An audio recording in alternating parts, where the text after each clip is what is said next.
Hey everyone, my name is Yarrow and you're listening to the DIY Small Business Podcast. Welcome back, happy Monday, happy almost full moon. I'm so glad you're here and I'm excited to share another interview with you today.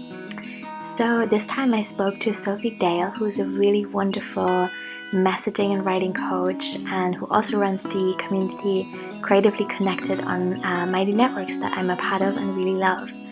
And interestingly, storytelling had already been on my mind a lot this year.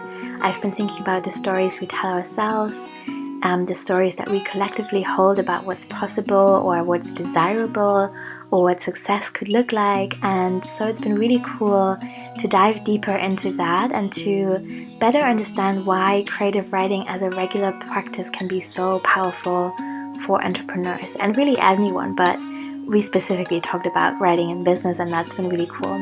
So if you're stuck with your About page right now, if you're not sure where your business is going, or if you feel like you want to be able to communicate what you're here to do and what your story is in a more powerful way, then I really hope you get some inspiration and insight and encouragement out of this episode.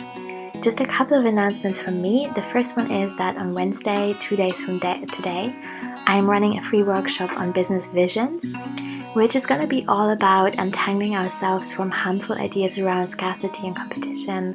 And I hope that it's going to give you a framework or container to explore what success could look like for you this year, what you want to achieve and do with your business, how you can fight the overwhelm and really feel grounded and connected to your purpose. So yeah, the link to sign up for free is in the show notes. If you're listening to this later on, don't worry, still check out the link because I'm always offering workshops that you can sign up for under that same link. The other announcement that I want to make is that I have capacity for May and June for one-on-one work.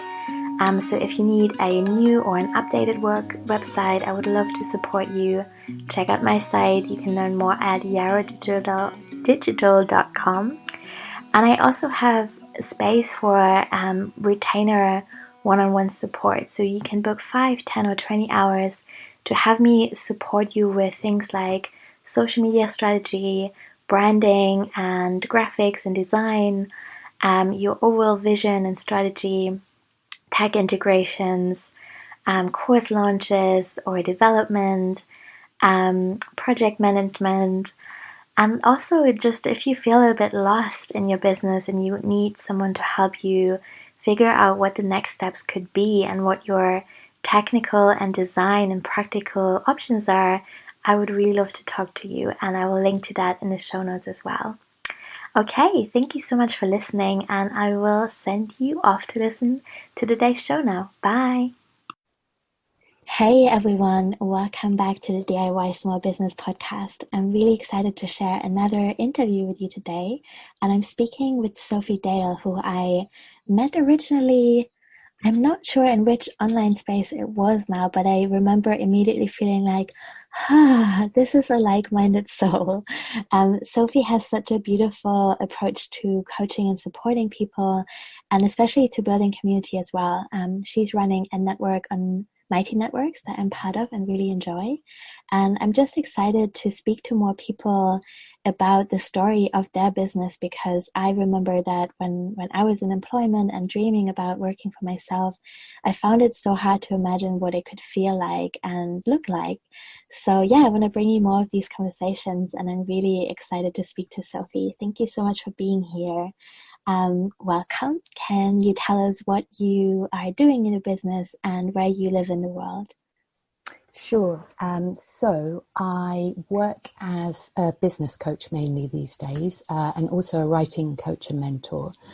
And I live in Edinburgh, and work with people who are based all over the world, which I think is one of the most magical things about working online.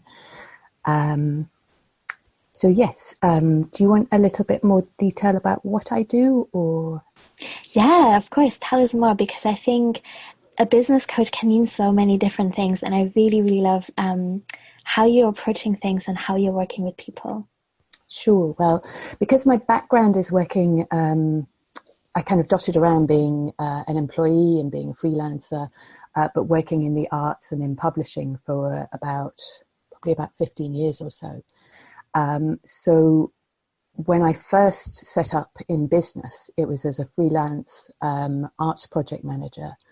And I also did some freelance editorial work. And then I guess when I had my daughter, I realized that I was going to have to work in a different way, because I had been working very much kind of on site with people, and needing to be in a certain place at a certain time. Mm-hmm. And then all of a sudden I needed a business that I could run completely from home. Mm-hmm. And it had to be something that could run in nap times. And I didn't know when nap times would be, because it was kind of constantly moving target. And so I changed my business quite completely at that point, and made it purely editorial and writing mentoring, and something that I could do kind of in my own time, and get back to clients, as I completed a piece of work, or as I had questions for them or whatever.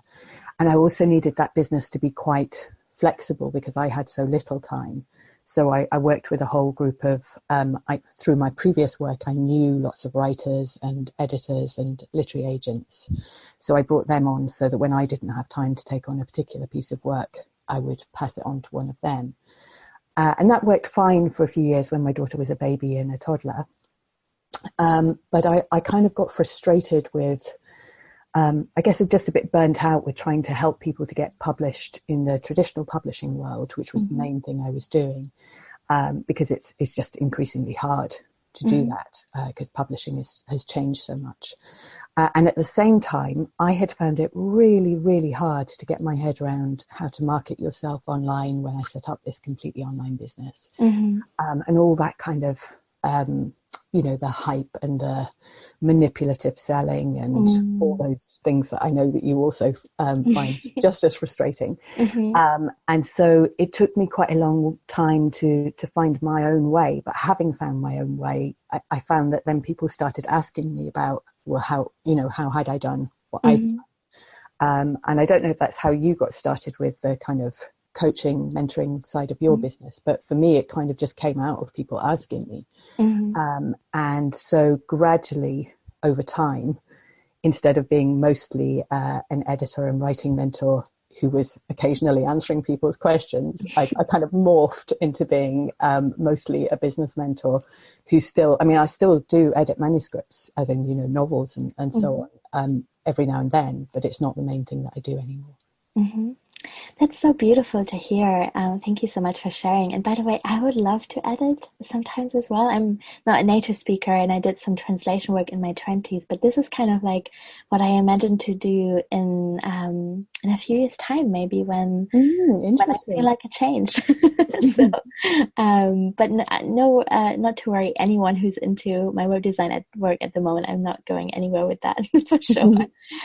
But yeah, it's really nice to hear that your business has been growing out of a need in the first place, because I think sometimes we romanticize this idea that people, sit in their comfy chair one day and then they have this brilliant idea and they're like, yes, this is my purpose in life. And that's not to say that this isn't your purpose. It's clearly something that's super close to your heart and it feels super aligned with your purpose. But I think it's also really important to name that sometimes we create these things to meet our own needs, to work flexible in our own ways, to be at home with our families or our dogs or with ourselves. And so, yeah, I think that's really great to hear.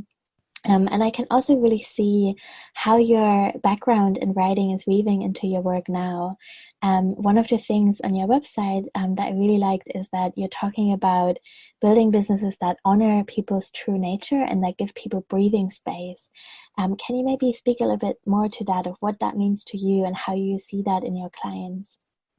So I think that the main thing that I do with my clients that I think is maybe a little bit different from what I see in terms of, other business coaches and so on, is that I think it's so important to get to the heart of what motivates us as individuals, to find our own purpose. And then, as you say, to see how you can weave that into, there's your purpose, but there's also your needs, and there's also what your audience needs as well. And really you have to find a way of kind of plaiting all of those strands together.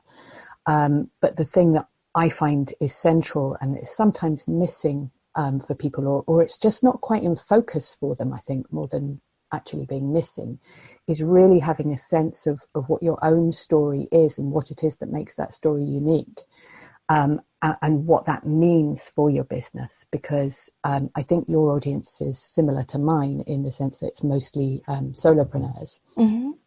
And so it's very hard to separate yourself from your business. Mm-hmm. And there's also no reason to. You don't need to. That's one of the amazing things about being in business Mm-hmm. yourself, is that you don't have to have this. You know how people who work in corporate settings often have this kind of, it's almost like they put on a suit of armor when they go to work. Yes. And then they get to take that off in the evenings or at the weekends. But the rest of the time they have this kind of mask between themselves and the people they work with. And we don't have to do that at all as solopreneurs. But often I think people still feel some need to have a distance or a mask or some other kind of almost intermediary between themselves and how they present themselves. And sometimes that's a need for kind of, to look all perfectly curated on social media or whatever, or sometimes it's that they don't feel that their own lived experience is enough, and that they feel they should have more qualifications or, external rubber stamps to do what they really want to do. Yeah. So I think that the process that I go through with my clients, which is about kind of uncovering the stories that have brought them to where they are now, and then looking for the common threads and looking for how it all fits together. That generally what that does for people is just to give them that extra little bit of clarity, like it sharpens the focus for them, and suddenly they can see how the different strands fit together and how that makes them uniquely suited to run their business as opposed to somebody else's. Yeah, that makes so much sense to me. I don't necessarily do storytelling work with people, but I often have them write their about page, which I think can be a really deeply emotional process. And also, I think it's kind of therapy, writing. Oh yeah. Oh yeah, totally. I would recommend anyone who's dreaming about running a business or building one day should write an about page now, just to see what that feels like and dream into it. And then the other piece that I sometimes do is to work with people on their social media strategy, because I think it can feel so intimidating and overwhelming, and many people come to me feeling like, who are they to talk about what they want to talk about, and what could they possibly add to the discussion of value, because there's so much out there already. And I always think that it comes back to telling your story and making people feel less alone in what they're dealing with. And I also always say that I think intimacy is so much more important than perfection, but it really takes courage to show up on Instagram or anywhere else and say, this is why I'm doing this, and sometimes it's hard, but I really believe in this and I want to share these tools, and this is what I have to offer. So yeah, I'm super glad that you're doing this work, and it's exciting to see that it's working for you. I think that's another really important piece to me. Every time I see someone who really genuinely does something that they believe in, there's a part of me that's like, yes, this is possible. That's great, Yeah. So can you tell us a little bit more about what that looks like when you're working with someone new, or perhaps you can maybe tell us about an approach or an exercise or some kind of tool that you're sometimes sharing with people when they come to you that you find is helpful in getting people to kind of step into their story in a deeper way. Sure. Well, perhaps the easiest way is to give an example of a particular client who's given me permission to talk about her story. So, oh, great. That's great. So this client, Teresa, is a website designer. So oh. identify with, I'm sure. Yes. And so she's a Squarespace designer, and she was, when we first started working together, she was doing her design work as a side hustle. And she was just feeling overwhelmed about, how on earth, when there are hundreds of thousands of designers out there, how on earth do you kind of stand out? How do you show yourself to be different, excuse me, in any way? And what people often end up kind of feeling forced into is either they see somebody whose work they admire and they try to kind of emulate that, or they go for a kind of race to the bottom with the pricing. And she could see that she was kind of trapped between those two poles. So when we first started working together, I said, well, you know, my process is around storytelling and so on. So, you know, let's work with your story. And she was like, well, okay, I'm happy to try it, but, you know, I don't have an interesting story. And I've learned over time that the more often somebody protests that they don't have an interesting story, the more amazing their story turns out to be. And so in Teresa's case, she lives in the States now, but she came to the States as a 16-year-old. Her parents brought her over from Nigeria. They stayed with her for 3 days to get her settled. And then they went back to Nigeria, to the rest of her siblings. She's the oldest in the family. And it was down to her to make her way, get her education, and, you know, start becoming a breadwinner for the family. And, you know, that is just the most, I would find that overwhelming to do now in my 40s. You know, if you dropped me on a different continent and said, right, get on with it, you know, make a life for yourself. And by the way, the family's relying on you. You know, that it's just such a huge thing to have to live with. And so we talked about that story for a while and what that had meant to her and what she had learned from that experience. And obviously she'd learned to have huge resilience and persistence and so on. And all of those qualities are useful for her in her business. But actually the thing that came out as being almost the most important was, you know, she'd had this overwhelming sense of culture shock when she got to the States. And she has this huge empathy for her clients. The people that she likes working with the most are people who are really passionate about what they do. So they're often, you know, healers or counselors or therapists, things like that. And they're really good at what they do, but the kind of tech side of running a business is really overwhelming for them. And so her ideal client is somebody who's kind of culture shocked by having to deal with tech and websites and so on. And her empathy for them is kind of rooted in her experience, you know, her lived experience of her story. And so being able to talk that through made her kind of really understand who her ideal client was and how she could talk to that person as somebody who isn't overwhelmed by tech, but who does understand what it feels like to be utterly overwhelmed. And so that's, I guess I'm just kind of giving that as an example of somebody who didn't quite see how to differentiate themselves, didn't quite see what their niche was. And I kind of she had inklings around it. She sort of had a sense of it, but she couldn't quite bring it into focus. And getting to grips with her specific story just suddenly gave her that route in to see, oh, I see that, you know, this is what I bring. This is what's different in my approach. And I think that that's the key to us, to understanding our story, is it helps us to understand our difference. And our difference is what, you know, lots of people don't need a web designer who particularly understands tech overwhelm, but some people do. And those people who do, they, you know, they're really relieved to find somebody who can hold their hand through the process. Yeah. Thank you so much for telling that story. I find it really relatable. And also I think it's such a beautiful example of how we can become relatable online. It's to, you know, it is really about, you know, finding your niche, and that makes total sense to me. It's really beautiful. And also I think this aspect of storytelling really inspired me to remember how important it is to become a relatable person online, because you know, that there's so many people out there. We get so overwhelmed with all these folks that inspire us, but at the end of the day that we just kind of see for 2 seconds every day on Instagram or something. And I think those kind of stories, I mean, I haven't even ever met her. I haven't even seen her Instagram profile or her website, anything. But I'm like, yeah, that's a real human being with a story in the background. And I would love to hear more. So yeah, that's beautiful. Thank you. Yeah.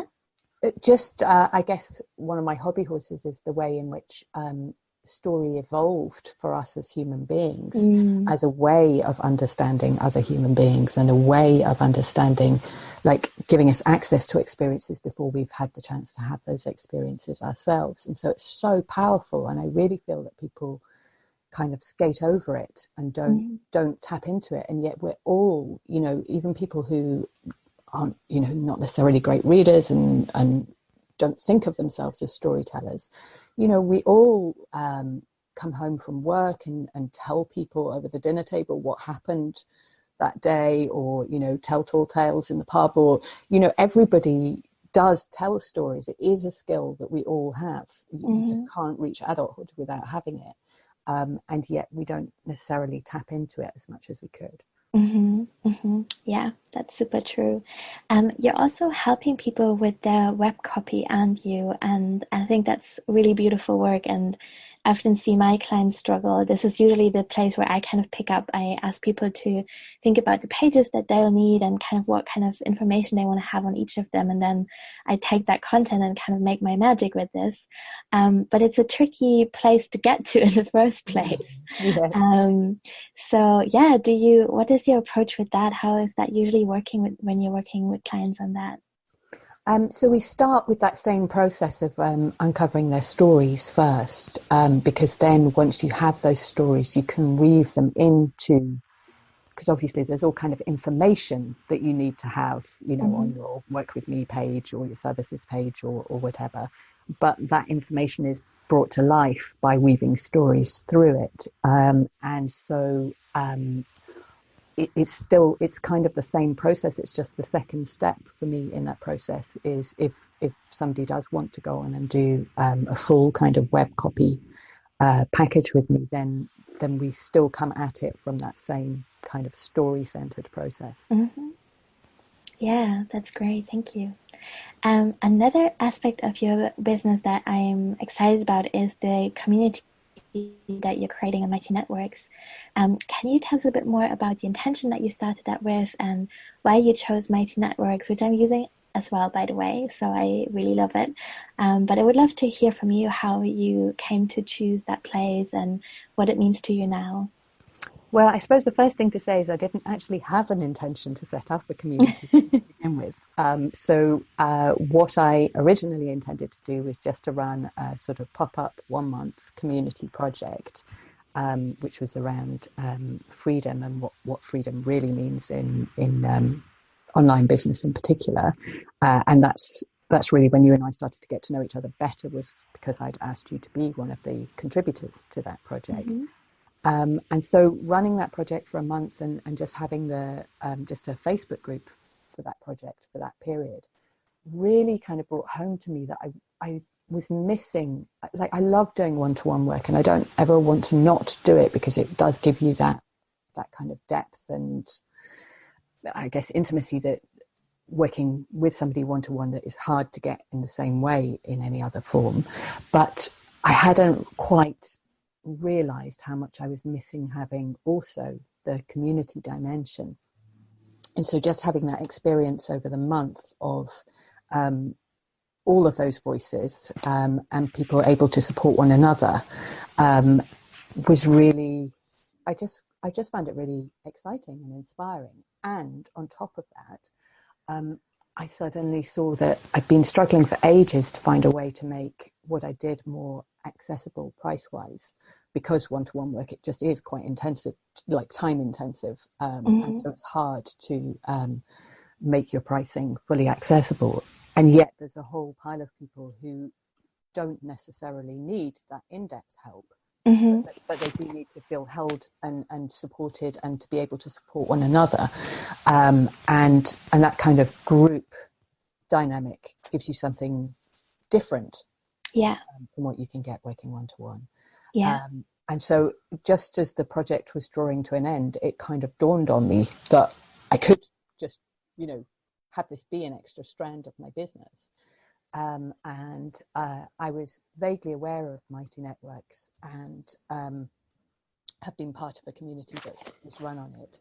And I wanted something that was fully outside of Facebook and the algorithms and all just that noise. I also needed something, unlike you, because you would be much more able to, I think, work with something that needed more kind of tech input at your end. But for me, I needed something that, would just roll out and I could work with it, but the framework was there. And being dealt with by somebody who knew what they were doing. I started it on Mighty Networks kind of as an experiment to see if it would work on that platform. And so far I'm really happy with it. Me too. I really, really love it. And I'm trying to get more of my clients who run courses and communities excited about it too, because I think it's really beautiful to be in a space that's set up to be an intentional community. Using these words now, I think that has actually got different connotations, but I mean, like, a space that is really created to bring people together online, which feels like it's just no longer the case on Facebook. It's so busy and it's so hard to get people's attention there. So I think it's amazing to have your own little space. And I love the app that comes with that as well. Just also make things more accessible. I have my courses on there as well. So people can just open the app and, take the courses on the train or while driving and listening. And so, yeah, that's really cool. Is there anything that you kind of would like to say to someone who's interested in starting their own business? Maybe something that you wish you had known sooner, or something that you would share as a resource to someone who's beginning to dream about their business? I think what I wish I had known sooner was that you don't need to have it all figured out to begin with. And that actually it's more helpful to go into things with that kind of beta project vibe to it, that you can kind of co-create things with the first people that you work with, whether that's one-to-one or whether it's in small groups or whatever. And that's much more powerful for the people that you're working with. And it means that what you're doing will feel more relevant to them. It'll be more kind of targeted to exactly what they need. And so I think I had that tendency to feel that I had to go away into some kind of like ivory tower like space and polish something until it was perfect, and then I could bring it out into the world. And actually I think that's really self-defeating.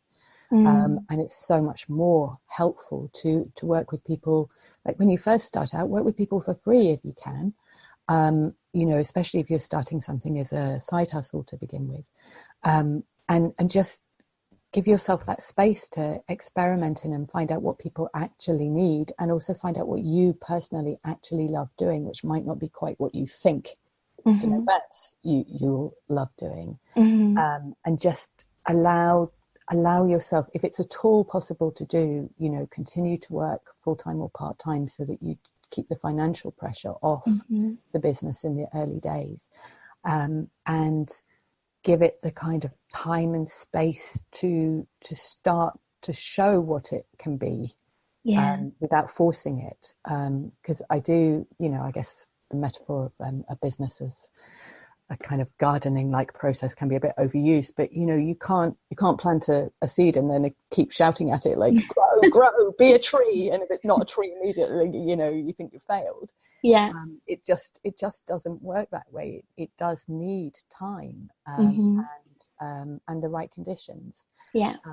And I think that I especially think most of my clients are women, and I think that there is a tendency towards perfectionism and a feeling that you need to have things all perfectly lined up before you can let them go into the world. And I certainly, for me, I think that really helped me back to begin with.